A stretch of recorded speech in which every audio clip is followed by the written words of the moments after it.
గోపాలకృష్ణ గారు, కడపలో జరిగినటువంటి మహానాడు కార్యక్రమం 2025 నభూతో నా భవిష్యత్ అని జనాలు చెప్పుకుంటున్నారు. మీరు ప్రత్యక్షంగా వెళ్ళి చూశారు.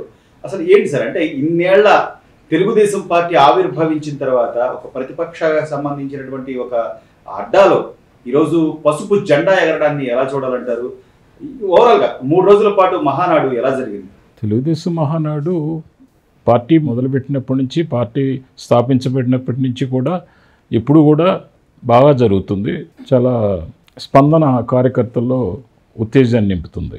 అయితే ఈసారి గతంలో కంటే విశేషం ఏంటంటే, కడప నా అడ్డా అని మీసాల మేలేసిన వాళ్ళందరికీ చెంపపెట్టుగా కార్యకర్తలు, నాయకులు తరలి రావటం, వాళ్ళ ఉత్సాహం, అలాగే అధినాయకుడు చంద్రబాబు నాయుడు గారు, అలాగే పార్టీ ప్రధాన కార్యదర్శి లోకేష్ గారు చక్కగా కార్యకర్తలను కానీ నాయకులను కానీ చేరదీసి ధైర్యాన్ని నూరిపోయటం, రాబోయే భవిష్యత్తులో కడపలో 100% సీట్లను గెలవాలి, ఓట్ బ్యాంక్ పెంచాలని చెప్పేసి ఒక కంకణం కట్టుకొని చేయటం వల్ల ఒక ఉత్సాహభరితమైన వాతావరణం అక్కడ క్రియేట్ అయింది.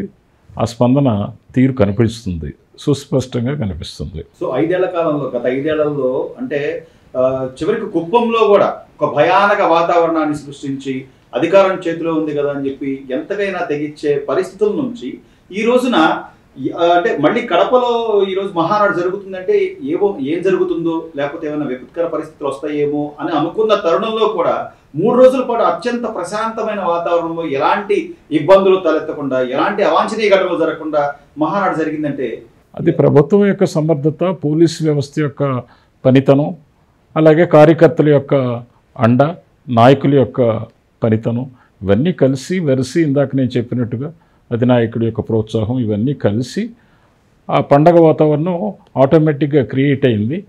ఇక కడప మా అడ్డా అనే వాళ్ళందరికీ చెంపపెట్టుగా, ఎవరి అడ్డా కాదు, ఎవరేమో మొగుడు సొమ్ము కాదు కడప, ఇది ప్రజలది, రాష్ట్రంలో భాగం, రాబోయే రోజుల్లో ఇంకా అభివృద్ధి చెందుతుంది, కడపకి ఒక సుస్థిరమైన స్థానం ఏర్పడుతుంది ఆంధ్రప్రదేశ్ చిత్రపటంలో.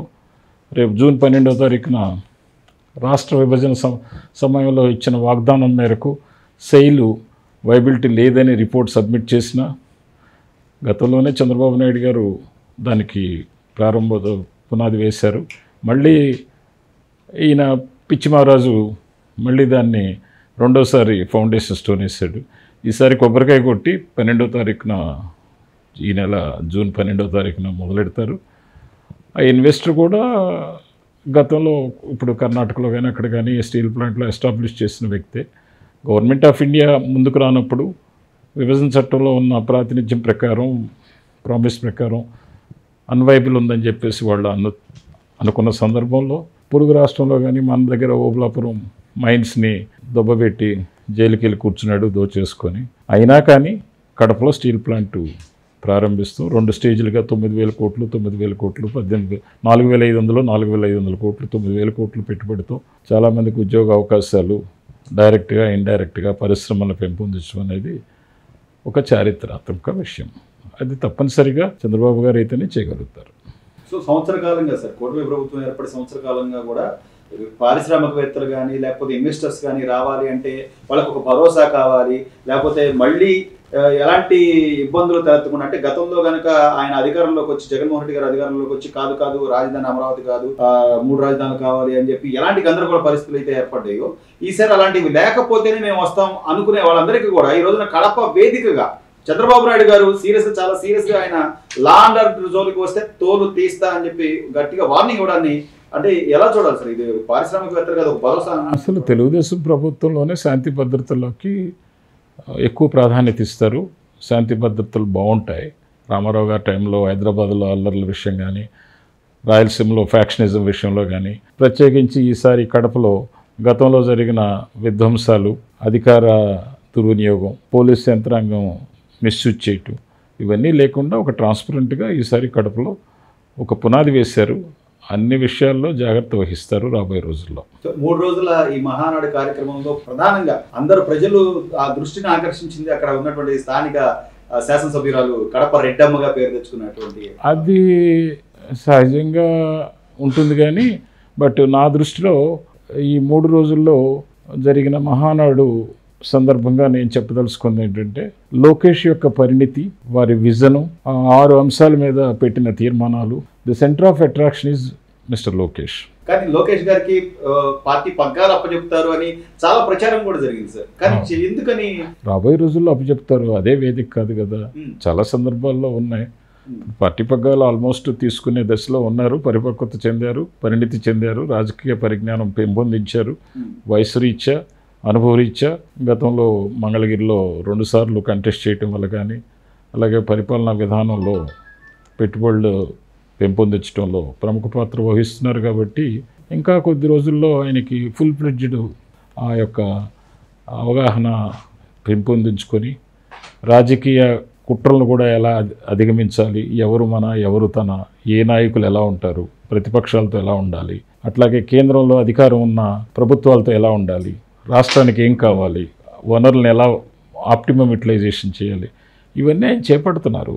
అది సహజంగా ఒక జీలున్న వ్యక్తిగా, ఒక దమ్మున్న వ్యక్తిగా, ఒక ధైర్యం ఉన్న వ్యక్తిగా, ఒక హార్డ్ వర్కింగ్ వ్యక్తిగా తప్పదు, నేర్చుకుంటారు. ఆటోమేటిక్గా అది క్యారీ ఫార్వర్డ్ అవుతుంది. కార్యకర్తల్లో కూడా యాక్సెప్టెన్స్ వచ్చేసింది, నాయకుల్లో కూడా యాక్సెప్టెన్స్ వచ్చింది. ఇంకా కొంత యాక్సెప్టెన్స్, కొంతమంది నాయకులు ఏదో మేము సీనియర్లు అని చెప్పేసి పని చేయకుండా మాకు వారసత్వంగా రావాలనుకుంటున్నారు. లోకేష్ గారికి కూడా వారసత్వ రాజకీయంగా ఏం వస్తుందని నేను అనుకోను. కాకపోతే కొంత ప్రిఫరెన్షియల్, ఆ ప్రిఫరెన్స్ అనేది తండ్రి చాటున ఎక్స్పీరియన్స్ కానీ, లేకపోతే ఆ కుటుంబంలో ఉన్న నేపథ్యంలో, తర్వాత తాత వారసుడిగా కానీ, అలాగే తల్లి యొక్క ట్రైనింగ్ కానీ, తండ్రి యొక్క చేదోడు వాదోడు కానీ ట్రైనింగ్ కానీ, ఇవన్నీ కలిసి వచ్చినాయి. అతను చదువుకున్న విధానం కానీ, పెరిగిన వాతావరణం కానీ, దుందుడుకు స్వభావం లేకుండా ఎక్కడా కూడా ఇతరుల పట్ల అగౌరవపరచడం కానీ, అలా అని మెతగ్గా కూడా లేకుండా చురుగ్గా ఉండి సరైన నిర్ణయాలు తీసుకునే వ్యక్తి కాబట్టి ఆయనకి అన్నీ కలిసి వచ్చినాయి. అదృష్టం, మంచి తండ్రి, తల్లి, చేదోడు ఓదడుగా ఉండటం, అలాగే భార్య సహకారం, ప్రజల సహకారం, కార్యకర్తల సహకారం, నాయకులు కూడా 75% యాక్సెప్టెన్స్ వచ్చిందని నేను అనుకుంటున్నాను. మనం వాస్తవాన్ని మాట్లాడుకోవాలి. ఇప్పుడు ఇంకో 25% కూడా నాయకులు యాక్సెప్ట్ చేయక తప్పదు. ఎందుకంటే 24/7 ఆ పనిలో ఆయన ఉన్నారు కాబట్టి కొంతమందికి అసంతృప్తి ఉంటుంది. నన్ను సరిగ్గా చూడలేదు, పలకరించలేదు, లేకపోతే చంద్రబాబు గారి వే ఆఫ్ స్టైల్ వేరు, లోకేష్ వే ఆఫ్ స్టైల్ వేరు. ఈయన ఫంక్షనింగ్ యువకుడు కదా, కొంచెం స్పీడ్గా ఉంటుంది. ఆ స్పీడ్లో ఏంటంటే ఎక్కువ టైం వేస్ట్ చేయకుండా విషయ పరిజ్ఞానం మీద ఎక్కువ ఫోకస్ చేసేపాటికి రాజకీయాల్లో సహజంగా ఏంటంటే వ్యక్తిగత ఇంపార్టెన్స్ ఎక్కువ అనేది వీళ్ళందరూ అలవాటు పడ్డారు కొన్ని దశాబ్దాలుగా. అది సాగదు కదా. ఇవాళ ఉన్న స్పీడ్ యుగంలో, యాంత్రిక యుగంలో, ఇవాళ ఉన్న అడ్వాన్స్ టెక్నాలజీలో, ఇవాళ ఉన్న పోటీతత్వంలో, రాష్ట్రాల మధ్య పోటీతత్వం, దేశాల మధ్య ఉన్న పోటీతత్వం, పార్టీల మధ్య ఉన్న పోటీతత్వంలో టైము ఎక్కువ వెచ్చించడం లోకేష్ గారికి బహుశా కుదరదు. దానికి అడ్జస్ట్ అవ్వాలంటే కార్యకర్తలు కానీ, నాయకులు కానీ, సీనియర్లు కానీ కొంత సమయం పడుతుంది. దాన్ని వేచి చూడాలి. తప్పకుండా పగ్గాలు చేపడతాం అనేది మాత్రం తథ్యం. సో 40 సంవత్సరాలు పైబడిన తెలుగుదేశం పార్టీ వ్యవస్థ స్థాపన దగ్గర నుంచి కూడా చాలా దగ్గరగా మానిటర్ చేస్తున్న వ్యక్తి సార్ మీరు, రాజకీయ అనుభవం ఉన్న వ్యక్తి. పార్టీకి మొదటి నుంచి కూడా విరాళాలు ఇంత పెద్ద మొత్తంలో వస్తున్న అంశాన్ని కూడా మొన్న 2025 కడప మహానాడు వేదికగా వచ్చిన విరాళాల మీద కూడా ఈ రోజున లక్ష్మీపార్వతి లాంటి వాళ్ళు మాట్లాడుతూ కేవలం బ్లాక్ మనీని వైట్ మనీ చేసుకోవడం కోసం ఇలాంటి అబద్ధాలు చెప్తారు తప్ప అసలు అంత విరాళాలు రావు, అప్పట్లో ఆయన చెప్పేవారు రామారావు గారు, అది ఇది మాట్లాడుతున్నారు. ఈ విమర్శను ఎలా చూడాలి? ఇంకా ఆవిడ మాటలకి స్పందించడం అనేది నాలాంటి వ్యక్తికి తగదు. కానీ మీరు దగ్గరగా చూసారు, నిజంగా అసలు పార్టీ మీద అభిమానంతో అన్నీ విరాళాలు వస్తాయంటారు. మరి 94లో పార్టీ కష్టదశలో ఉన్నప్పుడు రామారావు గారు కౌరు చేస్తే మేమందరం విరాళాలు ఇచ్చాం. మేము కూడా బ్లాక్ మనీ వైట్ మనీగా మార్చుకున్నామా? ఆవిడే చూసింది కదా. ఆవిడే పక్కకు వచ్చి రామారావు గారు పరిచయం చేయబోతే కూడా నేను తలకాయ తిప్పుకున్నాను. ఆవిడ సమక్షంలోనే నేను విరాళం ఇచ్చాను. మరి ఆవిడ దాన్ని అప్పుడేమైంది? ఆవిడ ఆలోచన పరిధి ఏదో మాట్లాడుతుంది, నాన్ సెన్స్. సో మొత్తం మీద సార్, అంటే ఒకవైపు మహానాడు సక్సెస్ అయిన సంబరాల్లో తెలుగుదేశం మొత్తం క్యాడర్ అంతా ఉంటే, ఇంకో వైపు నుంచి నా వెన్నుపోటు యాత్ర అని మొదలు పెట్టబోతున్నానని చెప్పి జగన్మోహన్ రెడ్డి గారు చెప్పడం, అంటే ఒకవైపు ఈ మద్యం కుంభకోణంలో ప్రధానంగా ఇక అంతిమంగా ఆయనే మిగులుతాడు, ఆయన అరెస్టు ఉండబోతుంది అన్న నేపథ్యంలో ఇది ఒక డ్రామా అనుకోవచ్చు అంటారు. సహజంగా రాజకీయాల్లో నుండి ప్రతిపక్షంలో ఉన్నప్పుడు ఎత్తు పై ఎత్తులు ఉంటాయి. అందాకే ఎందుకు తప్పు చేసిన వాడు కానీ, దొంగతనం చేసిన వాడిని కానీ, దొంగతనం చేసిన వాడికి కూడా వాళ్ళ ప్రణాళికలు వాళ్ళకు ఉంటాయి. అల్టిమేట్గా ఆ పని చేయటం వల్ల ప్రజల వద్ద ప్రజల చెంత నిజాయితీగా ఉన్నారా లేదనేది ప్రజలు గ్రహించలేని శక్తి గ్రహించలేకుండా లేరు కదా, శక్తిమంతులే కదా. కాబట్టి అవన్నీ జరుగుతుంటాయి. It's a part of politics.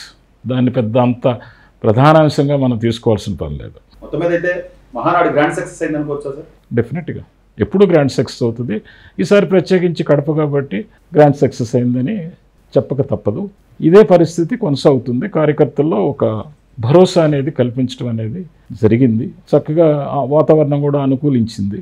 ప్రజలు కూడా సహకరించారు. పోలీస్ వ్యవస్థ సహకరించింది. శాంతి భద్రతలకు భంగం కలిగించకుండా, ఎవరికీ ఇబ్బంది కలగకుండా 90% సక్సెస్ అయింది. అంటే ఈ 10% ఆర్గనైజేషన్ లోపంలో ఉంటాయి కదా సహజంగా, అన్ని వేల అన్నట్టుగా కార్యకర్తల విషయంలో అయితే ఈసారి చంద్రబాబు నాయుడు గారిని గతం కంటే మునుపెన్నడూ లేని విధంగా చూసాం. ఎందుకంటే ఎక్కడైతే అవమానింపబడ్డారో, ఎక్కడైతే ఇబ్బందులు పడ్డారో, పార్టీని మొదటి నుంచి నమ్ముకుని ఈ 40 సంవత్సరాలుగా పార్టీని నమ్ముకుని ఉన్న కార్యకర్తలు, నిజమైన కార్యకర్తలు ఎవరైతే ఉన్నారో వాళ్ళందరినీ కూడా ఆయన దగ్గరకు తీసుకుని ఒకటండి, తెలుగుదేశం ప్రభుత్వంలో ఎప్పుడూ కూడా ఒక భరోసా అనేది ఒక కార్యకర్తకే కాదు, సామాన్య ప్రజలకు కూడా అన్ని రంగాల్లో అన్ని వర్గాల్లో ఒక మనశ్శాంతి అనేది ఏర్పడుతుంది. ఒక మంచి వాతావరణం ఉంటుంది. దానికి కారణం ఏంటంటే ఏదో పిచ్చి పిచ్చి పనులు చేసి ప్రభుత్వ నేత అడ్డగోలు వ్యవహారాలు చేయరు కాబట్టి, ఒక సాంప్రదాయ పద్ధతిలో పరిపాలన సాగిస్తారు కాబట్టి దాని పర్యవసానం ప్రజలు తప్పకుండా అనుభవిస్తారు. మంచి వైపే, చెడు ప్రభావాలు ఏమాత్రం ఉండవు. గతంలో జరిగిన ఈ విధ్వంసాలు కానీ ఉపద్రవాలు కానీ ఒక్కొక్కటి నెమ్మదిగా గాడిన పడతాయి. అందరూ సుఖశాంతులతో ఉంటారు. అయితే వైకుంఠపాళి ఆడకుండా చంద్రబాబు గారు చెప్పినట్టుగా ఒకసారి నిచ్చెన ఎక్కడం ఒకసారి నిచ్చెన దిగటం కాకుండా కంటిన్యూస్గా ప్రజలు వివేకులైతే, విజ్ఞానవంతులైతే, వాళ్ళకి సరిగ్గా ఆలోచన విధానం పెట్టుకొని కంటిన్యూస్గా 2-3 సార్లు కనుక చంద్రబాబు గారు లాంటి వాళ్ళకి, తర్వాత దాని ఫాలోయర్స్కి, తెలుగుదేశానికి, కూటమికి పరిపాలనా పగ్గాలు అప్పచెప్తే ప్రజలకు మేలు చేకూరుతుంది. అది ఆ వివేకమైన ఆలోచన ప్రజలు ఉంచుకోవాలి. Please subscribe to Leo news for more videos.